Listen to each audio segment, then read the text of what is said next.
Well, hello everyone. My name is Mark Holthe, Canadian immigration lawyer, high school teacher, and ex-immigration officer. This is a impromptu, and I'm just going to throw it up here, Canadian Immigration Institute. This is an impromptu EE Live Q&A, and I thought I would just jump on quick here and throw out, and I'm going to put up here, live Q&A. All right, I'm just going to add this on so everybody knows what this is. This is an EE Live Q&A that I'm doing right here. It's about 6:25 p.m. It's, as you can see, it's starting to get a little bit dark outside. Boy, I wish the light wasn't disappearing on me so quickly here. But I wanted to jump on quick. And those of you who had a chance to catch our Express Entry event yesterday, it was awesome. I would strongly encourage you to check it out. We were able to, hi Ralph, Ralph's on again. Good to see you, my friend. I was able to share with all of you that I've now reopened the queue to my Express Entry complete step-by-step guide to doing it yourself. So that is live now. You can go there, check it out. You can subscribe. There's lifetime access. There is monthly accesses that you can purchase, including the lifetime access. You can break it down over 6 months to pay for it. Anyways, I just wanted to jump on quick here and answer one of the questions that came to me in the Express Entry live event yesterday, September the 13th.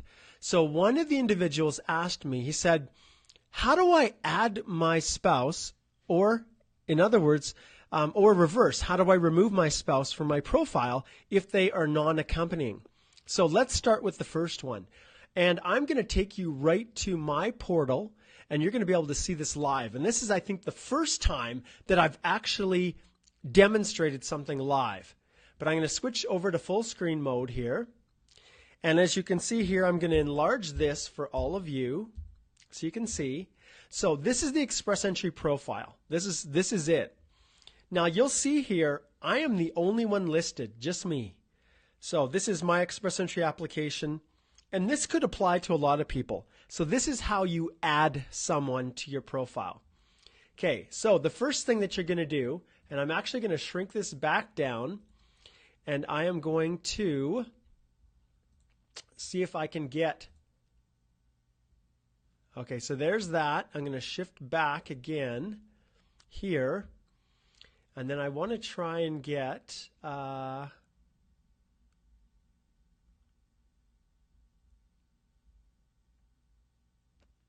let's see if this works.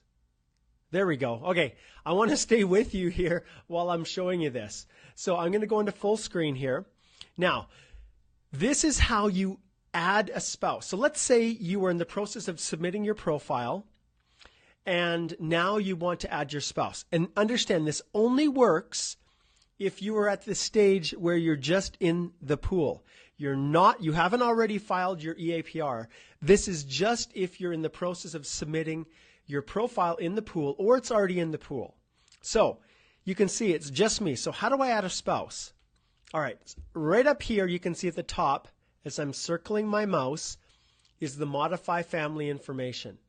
So I'm going to click on that, and then it says here, find out if you're eligible. All of your information will already be populated in there. Then I'm going to click Update Information. And then it says, what is your marital status? You're going to click out of these options. If you just got married, you're going to click Married. Then you're going to click Next. And we'll see how fast this works here. Will this person accompany you to Canada? All right, so here's where, if you previously listed a spouse as non-accompanying, well, they wouldn't appear in that main screen that has all of the sections that you fill out.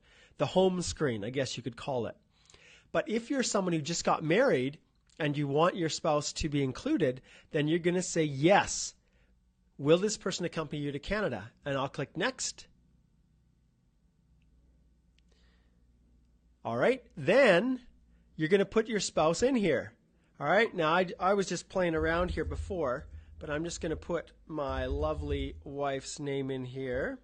Okay, and then her date of birth and everything else. Of course, that's not really her date of birth, but then you click next, and let's see what pops up here when it gets around to it. It's really thinking now. It's thinking. So we'll wait a second. Come on, Express Entry Portal. Come through for me here. There we go. All right, check it out. See, Mark Holthe, Deanna Holthe. And then you can enter her information. And this is what's asked of her. Now, some of you may have a spouse and you realize, wow, I don't have enough points. And you know what? She doesn't really need to come with me right now, or he doesn't really need to come with me now. I'm going to change my mind.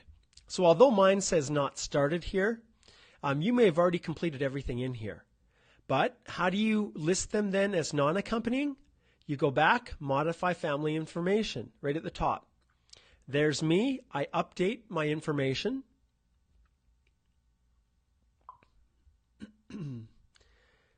Once again, it's thinking because I'm making the IRCC computer here work. It's having to think, what the heck's he doing? What's going on here? He's messing with his family information. You bet I am, because you guys are making me do it, because you have given 40 points to my spouse when she doesn't have really good English. All right, so the status. This is important, all of you people watching. You must, absolutely, you must list that you're married. When you choose to list your spouse as non-accompanying, you do not list that you're never married or single, okay, or widowed or annulled or divorced or legally separated. You do not list those. You are married, so you put married. The consequences of lying are basically that you will never be able to sponsor your spouse to come and live with you in Canada. So that should scare you, I think. All right, let's move on here. Come on, you know the question. There it is. Will this a person accompany you to Canada? And guess what our answer is? No siree. And we click next.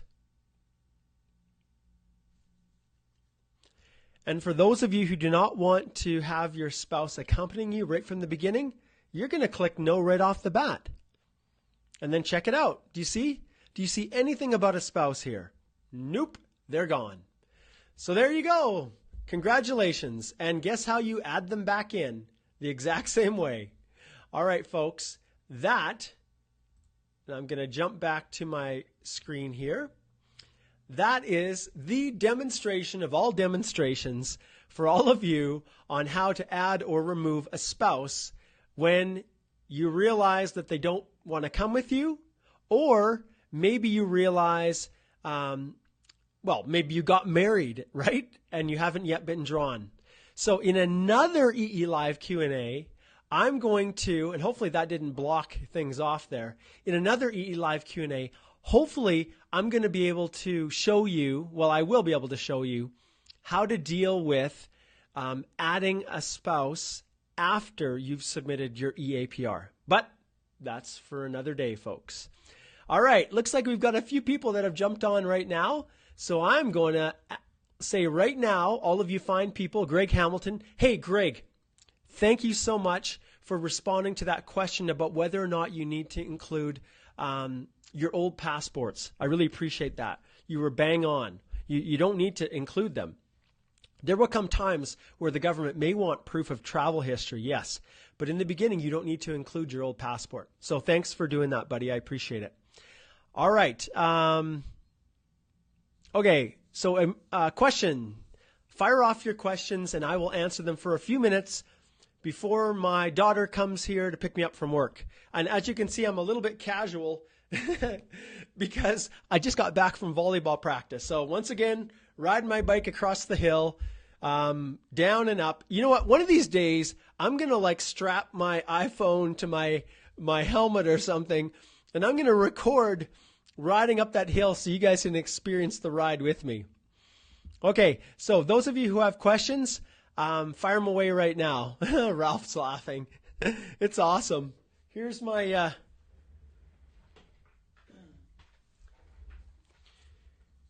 nice Shimano riding shoe that I've had for about 10 years. It's still working, although the end's starting to get a little wore out from flipping my pedal back and forth.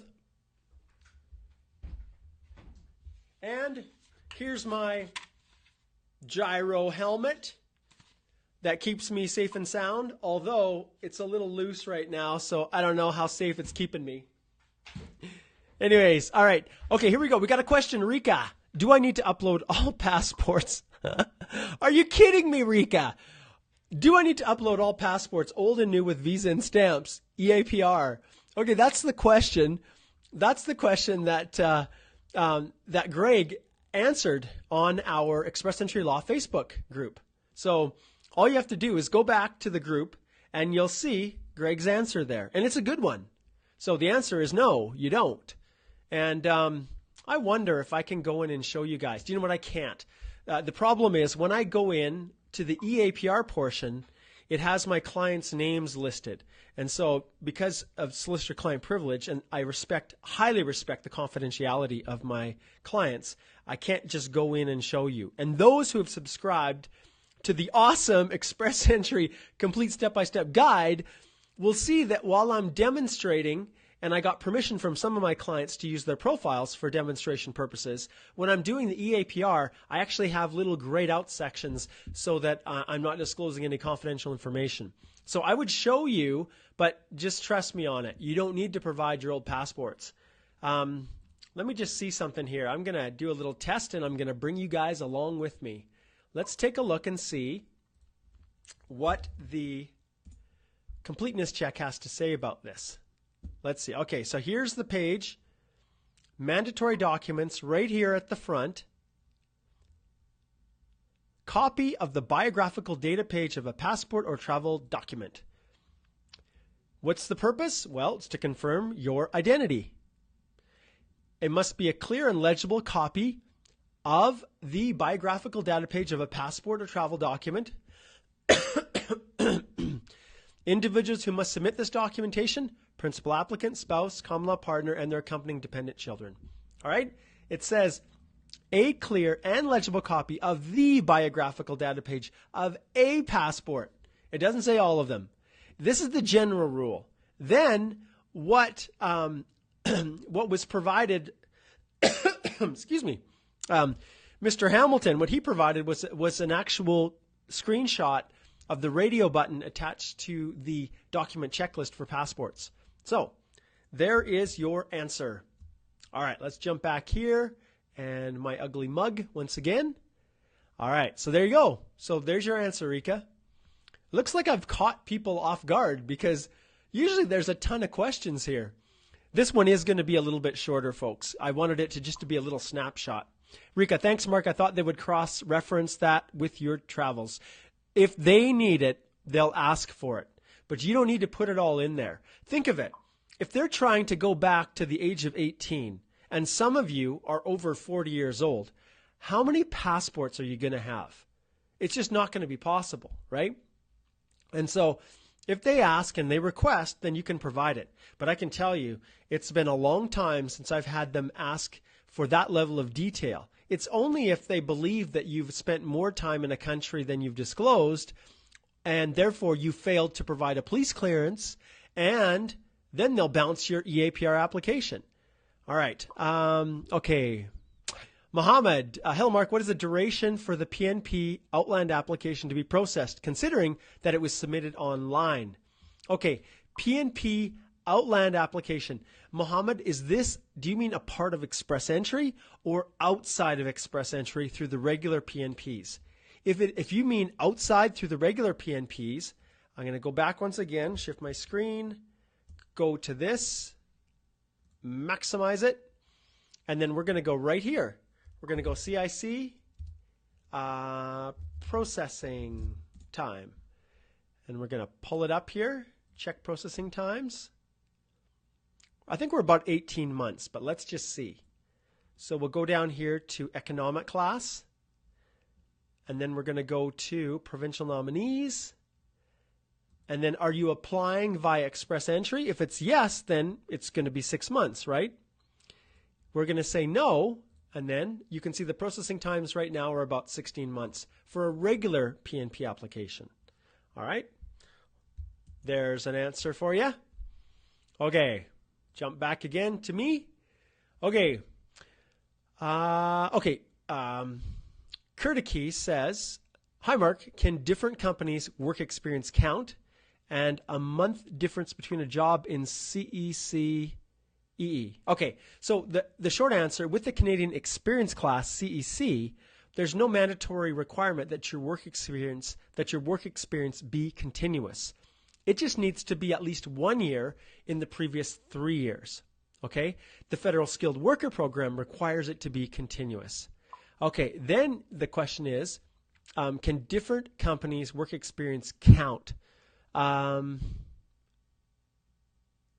Okay, so that question, I'm just trying to think of exactly what you mean by that. You'll remember, if you have work experience and it's in the same NOC, okay, I know what I'll do. I'll just give you a broad explanation, and then we can go from there. Okay, so we'll go here, and then we're going to go to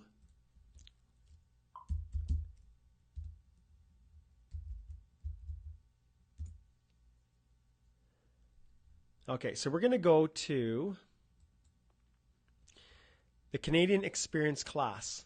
Okay, and I want to show you this because it seems to be the one you're asking about. So 12 months of skilled work experience. Oh, my phone's buzzing. 1 second. Oh, it's my daughter. All right, hang tight, folks. Hello? Park in the front. I'll be out in a second. I'm just doing a live EE Q&A. Yeah, just park in the front and then I'll wave at you. Okay? Okay, bye. All right, this is going to be the last question, folks. My daughter's here and we got work to do. Okay, so 12 months, you can see, in the last 3 years. So it doesn't need to be continuous, right? Full-time, or, and here's the key, an equal amount in part-time.